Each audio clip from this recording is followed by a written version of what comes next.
तो IRGC ने ऐलान कर दिया है कि स्ट्रेट ऑफ हॉर्मुज पूरी तरह से बंद रहेगा। बयान के मुताबिक अमेरिका की नौसैनिक नाकेबंदी हटने तक कोई जहाज किसी भी देश का गुजर नहीं सकेगा। ये रूट दुनिया के करीब 20% तेल व्यापार के लिए अहम है। अब इससे वैश्विक आपूर्ति और कीमतों पर बड़ा असर पड़ रहा है। आपको बता दें, मिडिल ईस्ट से ये बड़ी खबर, हॉर्मुज स्ट्रेट को लेकर तनाव एक बार फिर से बढ़ गया है। ईरान ने दावा कर दिया है दरअसल कि उसने स्ट्रेट ऑफ हॉर्मुज को पूरी तरह से बंद कर दिया है। ईरान की रेवोल्यूशनरी गार्ड IRGC जहाजों को VHF संदेश जारी कर रही है कि किसी भी देश का कोई भी जहाज अब इस रास्ते से नहीं गुजर सकता। IRGC का कहना है कि ये फैसला तब तक लागू रहेगा जब तक अमेरिकी नौसैनिक नाकेबंदी हटाई नहीं जाती।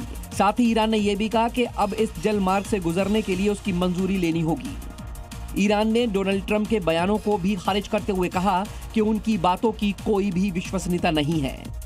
यूक्रेन की खबर है, एक बंदूकधारी ने सुपरमार्केट में लोगों को बंधक बना लिया है। और न सिर्फ बंधक बनाया बल्कि गोलीबारी की गई। 6 लोगों की मौत हो चुकी है। पुलिस ने एनकाउंटर में हमलावर को ढेर कर दिया।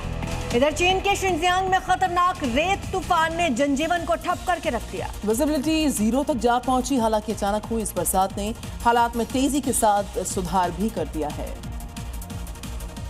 उत्तर पश्चिम चीन के शिनजियांग उइगुर स्वायत्त क्षेत्र में तेज रेत की आंधी ने जनजीवन को बुरी तरह से प्रभावित किया, जहां धूल का विशाल गुबार शहर में घुसा जिसने विजिबिलिटी लगभग 0 कर दी। इसके साथ ही हुई बारिश से एयर क्वालिटी में सुधार दर्ज किया गया।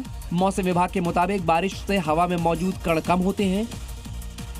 वहीं शिनजियांग के ही उरुमची में भी आंधी के दौरान विजिबिलिटी 500 से 1000 मीटर रह गई। करीब 30 मिनट बाद बारिश से हालात सामान्य हुए। डोमिनिकन रिपब्लिक में 1.5 टन से ज्यादा कोकीन को जब्त किया गया है। दरअसल national directorate of narcotics control ने खुफिया जानकारी मिलने के बाद इस अभियान की शुरुआत की।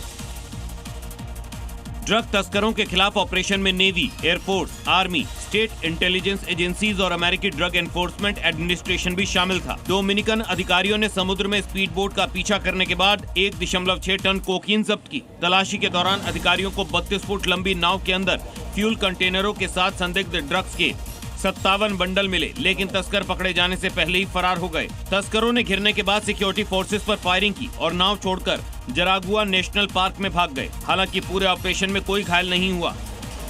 और अब खबर दिल्ली के सफदरजंग मकबरा में तबला सम्राट पंडित चतुरलाल की शताब्दी संध्या भव्य अंदाज में सजाई गई, जहां पर भजन, बैंड, शास्त्रीय धुनों के संगम ने दर्शकों का मन मोह लिया। दिल्ली के सफदरजंग मकबरे में पंडित चतुरलाल की शताब्दी समारोह पर सांस्कृतिक संध्या आयोजित की गई, जिसे सुनने के लिए 2000 से ज्यादा दर्शक शामिल हुए। कार्यक्रम की शुरुआत अनूप जलोटा के भजनों के साथ हुई, जबकि मुख्य आकर्षण शिवामणि का बैंड रहा। वहीं तबले पर प्रांशु चरुलाल ने संगत दी।